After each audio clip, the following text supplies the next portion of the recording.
فرمایا کہ من کنت مولا فہذا علی مولا، جس کا میں محمد مولا ہوں اس کا علی مولا ہے۔ مولا سے مراد دوست، ساتھی، مددگار ہے۔ مولا سے مراد خدا نہیں ہے، بلکہ فرمایا کہ جس کا میں محمد دوست ہوں اس کا علی دوست ہے۔ اور نبی رحمت صلی اللہ علیہ وآلہ وسلم کے صحابی حضرت عبداللہ بن عمر رضی اللہ تعالی عنہ وہ بھی فرماتے ہیں، تو اس سے پہلے سیدنا علی المرتضیٰ شیر خدا کے حوالے سے کہ حضور نے فرمایا کہ جو علی کا دشمن ہے وہ محمد کا بھی دشمن ہی ہے۔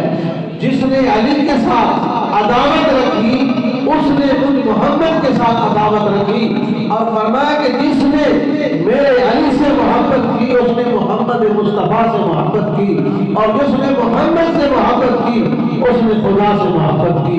یہ محبت علی کے ساتھ میرے آقا کریم صلی اللہ علیہ وآلہ وسلم کی تھی۔ تو آپ کا جو ہے وہ چوتھے خلیفہ آپ جو ہے وہ مسلمانوں کے بنے، 4 سال 9 ماہ آپ نے حکومت کی، مسلمانوں کے خلیفے آئے۔ آپ کی دور خلافت میں بڑے چیلنج آئے، بڑی مشکلات آئیں، تو ان مشکلات میں ہی جو ہے وہ آپ کی شہادت بھی ہوئی۔ تو سیدنا علی المرتضیٰ شیر خدا رضی اللہ تعالی عنہ جو ہیں